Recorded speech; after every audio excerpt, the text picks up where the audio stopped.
Welcome to Igniting the CEO Within podcast, where we interview successful, high-level professionals to discover lessons they've learned throughout their career that can help you ignite the CEO within you. I'm Mark McFatridge, and I'll be your host for the next 15 or 20 minutes or so. Our show is sponsored by Quaid, a nationwide community of CEOs and entrepreneurs. Quaid has developed Launchpad, which offers an opportunity for executive coaches to become licensed circle directors and earn annual recurring six-figure revenues. After completing Launchpad, you'll lead your own peer advisory circles, helping other CEOs and entrepreneurs excel in their professional and personal lives while providing a community of support, accountability, and challenge. We help you do this while only putting in about 60 hours per year per circle. If you'd like to learn more, go to quaidcircle.com. On our show today, we have Chris Thompson, CEO of Core Inclusive Consulting in Columbus, Ohio. Chris, man, you have had an amazing career. I'm excited to share your wisdom with our group. So if you don't mind, we're just going to hit it. So what is, when you start to reflect and think about all the things that you've done, all the people you've worked with, all the leaders you've coached, what have you seen that is potentially be the single largest trait, leadership trait that you've seen that differentiates great leaders from average or even poor leaders? Yeah, thank you for having me. It is a pleasure to be in this space. And listen, I'm excited to talk about something that is not just near and dear to my heart, but is the essence of how I show up, whether it is as a father, a husband, or a corporate individual, or in my new capacity as a CEO of a small company that is all over the place, talking about the one trait that I do think that the greatest leaders in the world have in common.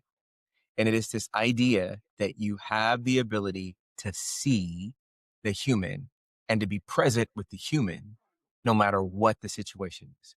The very best leaders might have a concept and a principle that's helping drive their framework, their strategy, their operations. And yet the very best can do that, recognize what their business has to accomplish, and subtly in there, they can acknowledge who Mark is.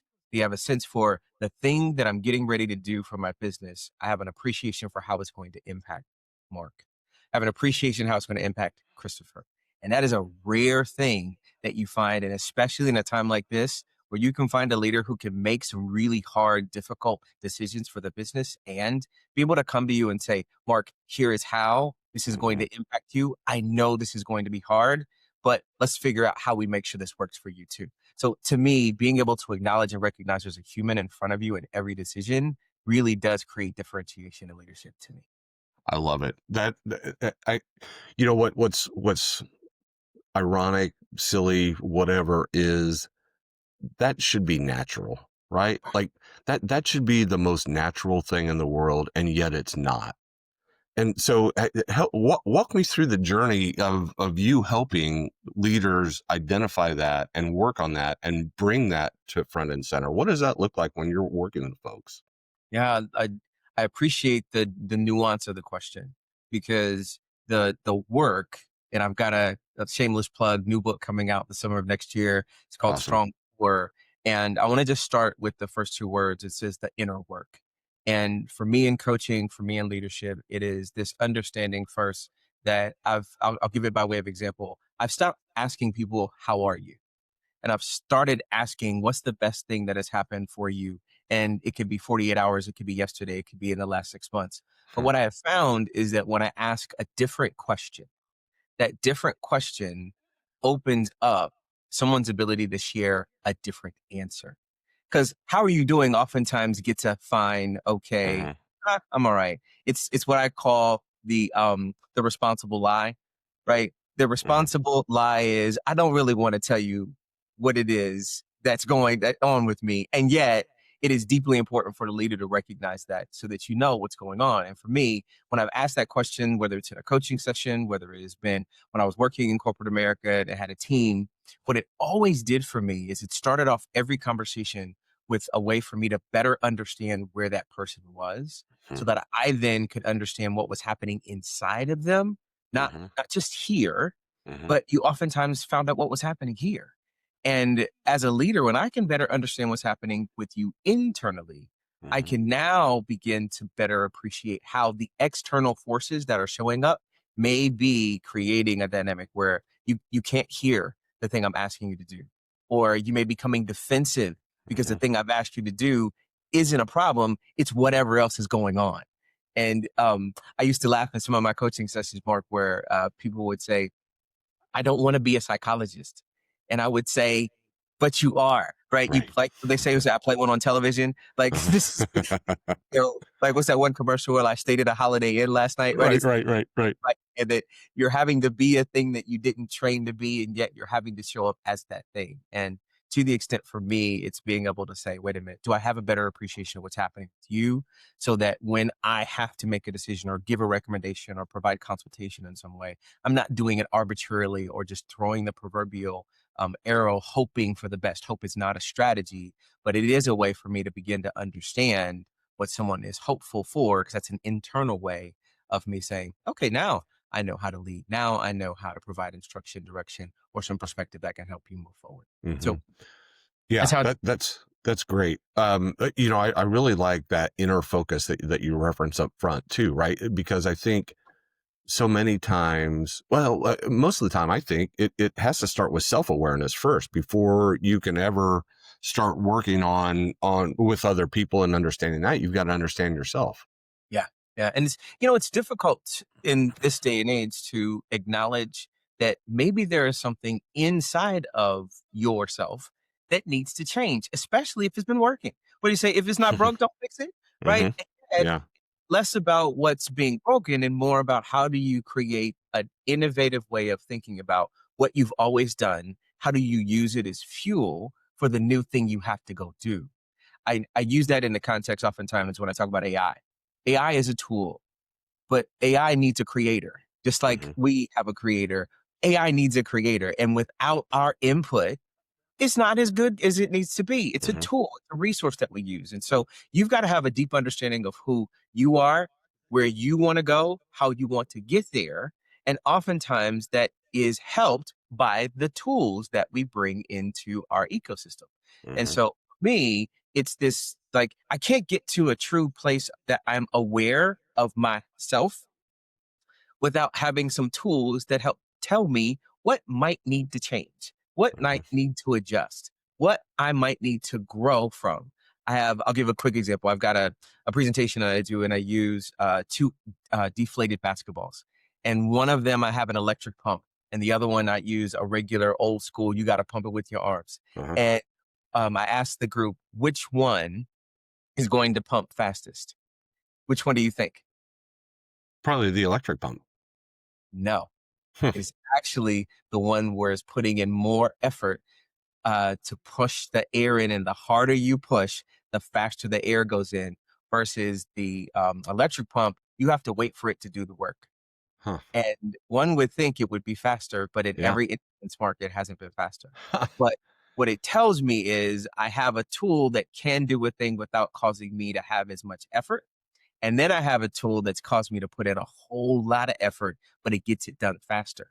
Hmm. Sometimes the old thing does the faster Hmm. way, but it takes more effort out of you.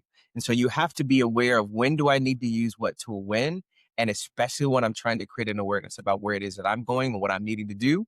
Maybe I need the tool that may not be faster, but it's the one that doesn't cause me to put out as much effort. Does that make Yeah. sense? Yeah. Yeah. For sure. For Yeah. sure. One of the things that I've used a lot over my career, and it really helped me grow as not only a leader but a person and a husband and a father and all this stuff, Yeah. was the phrase "listen to understand, not Oh, to respond."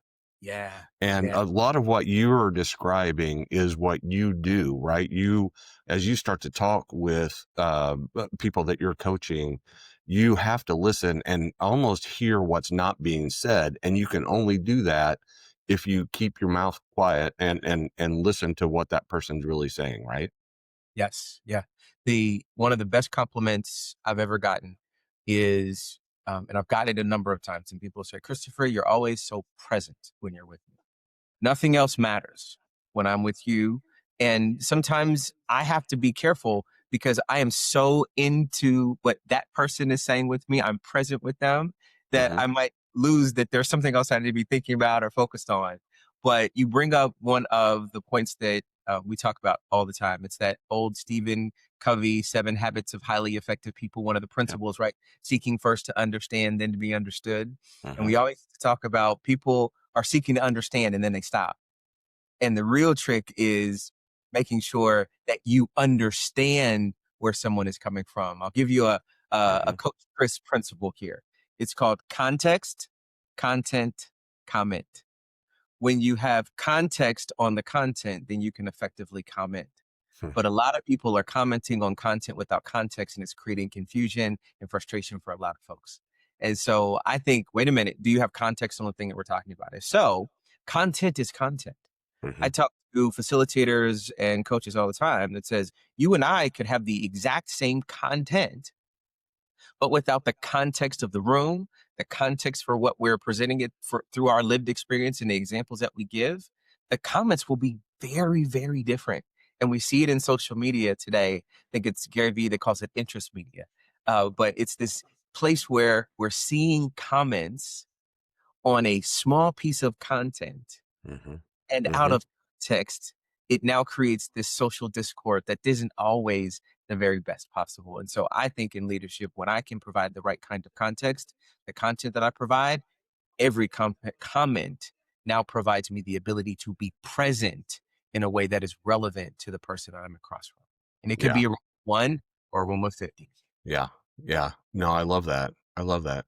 I think, kind of going back to tying this all together with the self-awareness, with the listening to understand, to be understood.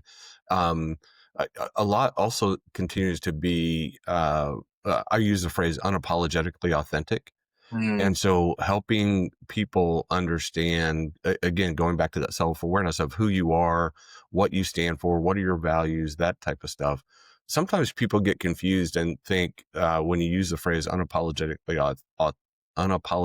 authentic, that just means you can say whatever you want and just say, "Oh, that's just me," and that's actually the opposite, right? It's to me, unapologetically authentic means that you a know who you are, but b celebrate who you are with and allowing them to be unapologetically authentic, and then you add on a piece of curiosity, and the conversations that you have become amazing.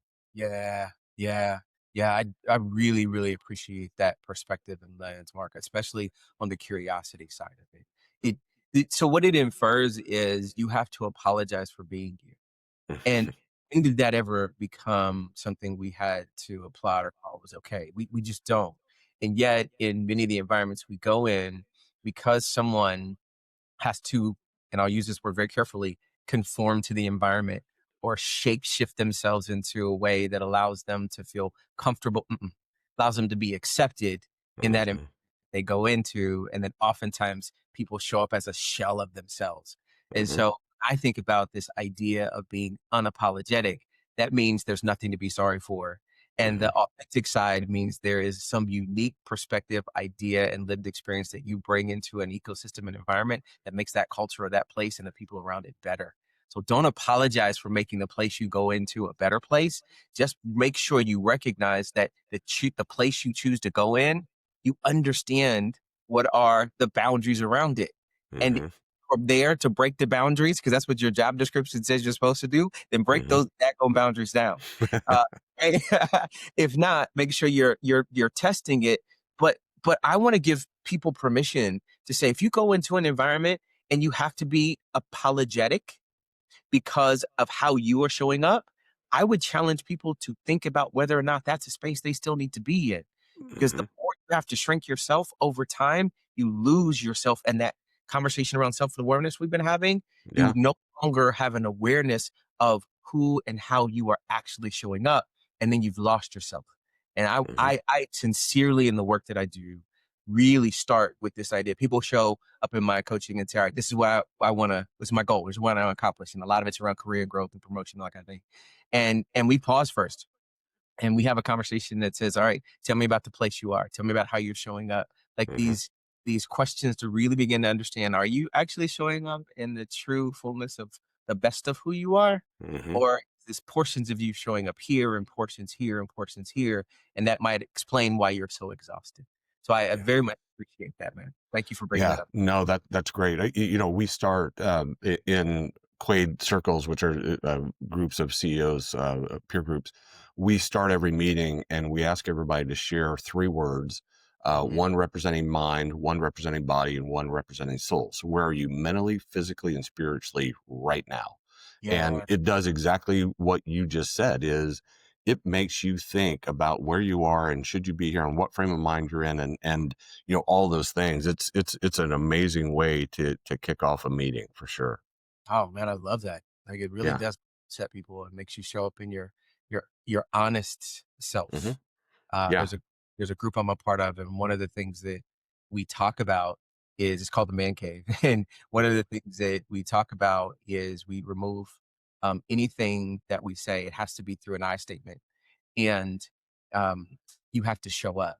Like when Hmm. you're here, be present. Hmm.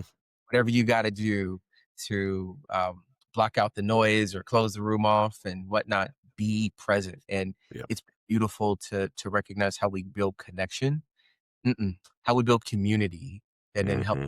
drive deeper connection. And that is helping to frame up what the culture of that particular group is all about. So I honor that very deeply because it allows Yeah. you to in the right way. All right. Good. We do this in short nuggets. So we're going to wrap it up with one last question. And that question is if you were to look back at 20-year-old Chris and share one thing that he should take a look out for as he develops into the leader that you've become today, what would you share with that young man? That's such a deeply loaded question because I feel like I'm still 20. Uh, well, I would tell him to honor the hard times. Hmm. The hard times oftentimes are where you don't know it's shaping you and it's forming you and it's building you and it's scraping you even. Uh-huh. Uh, that I would tell him to honor that, honor those times and embrace them and move through them. And you don't have to do it with speed. Just make sure that you don't ignore it. You don't walk away from it or you don't shy from it. No, walk through it because you're going to get through it. So that's what I would tell my twin. I love it. That is fantastic. Chris, thanks so much for being on the show. I really appreciate you and sharing all your experiences and insights. And this is going to be one that people talk about. So I really appreciate you. Oh, it's been a Uh, blessing. It's been a awesome. blessing. I love this is my phrase for everything, and I know we gotta go, Yeah, but Theodore Roosevelt says, "People don't care how much you know unless they know how much you care." And I can, through this conversation and how you've reached out, know how much you care about people and leadership and helping them grow. So thank you for inviting me into this space so that I could care with you for the people who will listen to this. So thank you so much. amazing. Amazing.